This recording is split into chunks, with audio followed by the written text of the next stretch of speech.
Professional voice generate হবে এক ক্লিকে। হ্যাঁ, আপনার 5 মিনিট 10 মিনিটের কার্টুন ভিডিওর জন্য একেবারে প্রফেশনাল হিউম্যান ভয়েস জেনারেট হবে এআই দিয়ে এক ক্লিকে। আপনি এই ভিডিওটা যদি সম্পূর্ণ দেখেন অবশ্যই আপনার কার্টুন ভিডিওর জন্য প্রফেশনাল ভয়েস জেনারেট করতে পারবেন একেবারে ফ্রিতে।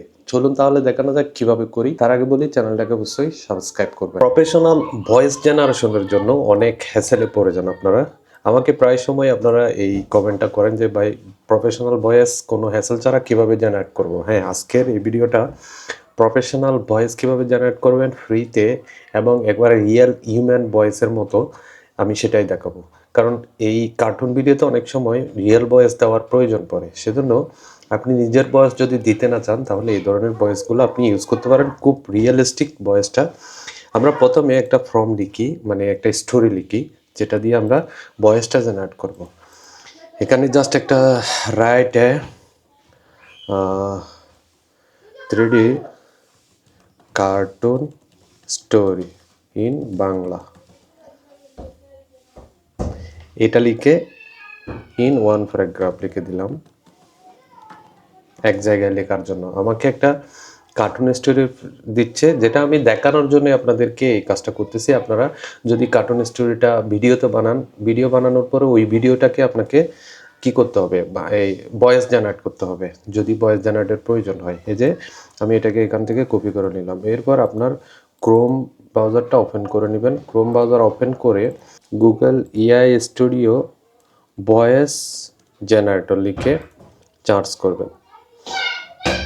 গুগল এআই স্টুডিও যে জেনারেটর স্পেসে ক্লিক করার পর এরকম একটা অপশন আপনারা দেখতে পাবেন প্লেগ্রাউন্ডে। এই অপশনটা থেকে এখানে বেছে নিতে হবে যে দ্য অ্যাড ভয়েস কভার। দেখেন, দ্য অ্যাড ভয়েস কভার নামের যে অপশনটা আপনারা দেখতে পাচ্ছেন, এখানে অনেকগুলো অপশন দেখতেছেন, সেই অপশনগুলো বাদ দেন, এগুলো দেখার দরকার নেই। আপনার যেহেতু ভয়েস দরকার সেজন্য দ্য অ্যাড ভয়েস কভার এখানে ক্লিক করবেন। করার পর এখানে এই ধরনের ইন্টারফেস আপনারা পাবেন।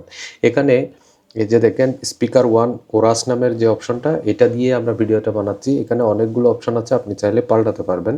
মানে অনেকগুলো কণ্ঠ, মেয়েদের কণ্ঠ, ছেলেদের কণ্ঠ, বয়স ভিত্তিক কণ্ঠ, অনেকগুলো কণ্ঠ আছে যেগুলো আপনি চেঞ্জ করতে পারবেন। এখন যেটা আছে সেটা দিয়েও আমি ভিডিওটা তৈরি করব, ওই ভয়েসটা তৈরি করব। এই যে ভয়েসটা তৈরি করার জন্য এখানে ওরাস নামের এই মডেলটার নিচে খালি জায়গায় আমি আমার টেক্সটটাকে, মানে আমার স্টোরিটাকে সাবমিট করে দিব। সাবমিট করে দেওয়ার পর নিচে কোনায় দেখেন রান নামের একটা অপশন। আমি ভিডিও করার সময় দ্রুত করে ফেলে বলে আপনারা অনেক সময় বুঝতে পারেন না, সেজন্য এই ভিডিওটা আস্তে আস্তে করতেছি যাতে পরিষ্কার আপনারা বুঝতে পারেন।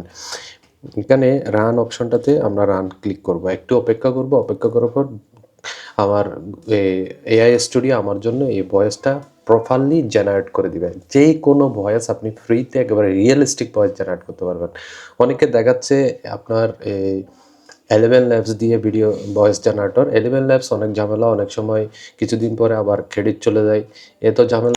একদিন রঙিন কার্টুন শহর সানিফানে ছোট্ট খরগোশ রনি তার বন্ধু টুকটুকে পান্ডা পাপ্পুর সাথে পার্কে খেলছিল। হঠাৎ আকাশ থেকে একটি রহস্যময় সোনালী বেলুন নেমে এলো। বেলুনের ভেতরে ছিল একটি জাদুর মানচিত্র, যেখানে লেখা ছিল যে রংধনু পাহাড়ের ওপারে লুকিয়ে আছে একটি হাসির ধনভাণ্ডার। রনি আর পাপ্পু সঙ্গে সঙ্গে তাদের ছোট্ট 3D কার্টুন গাড়িতে চড়ে অভিযানে বেরিয়ে পড়ল। পথে তারা নাচতে থাকা গাছ, গান গাওয়া পাখি আর দুষ্টু বানরদের সঙ্গে মজার সব ঘটনা পার করে এগিয়ে গেল। শেষ পর্যন্ত তারা ধনভাণ্ডার। দেখছেন, একেবারে রিয়েল হিউম্যান ভয়েসের মতো এই ভয়েসটা। আপনি চাইলে এই ধরনের ভয়েসগুলো জেনারেট করে আপনার কার্টুন ভিডিওতে ইউজ করতে পারেন। আশা করি এই ভিডিও দেখার পর থেকে আপনাকে প্রফেশনাল ভয়েস জেনারেটরের মধ্যে বা প্রফেশনাল ভয়েস জেনারেশন করতে আপনার কোনো প্রবলেম হবে না। এই ভিডিওটা আপনি যদি সম্পূর্ণ দেখে থাকেন তাহলে অবশ্যই চ্যানেলটাকে সাবস্ক্রাইব করবেন। আরেকটা রিকোয়েস্ট, অবশ্যই কমেন্ট করে জানাবেন আপনি কোন ধরনের ভিডিও দেখতে চাচ্ছেন। আমি অবশ্যই এই ভিডিওটা আপনাদের সামনে আনার চেষ্টা করব। তো ভালো থাকবেন, পরবর্তীতে অন্য ভিডিওতে আবার দেখা হচ্ছে। আল্লাহ হাফেজ।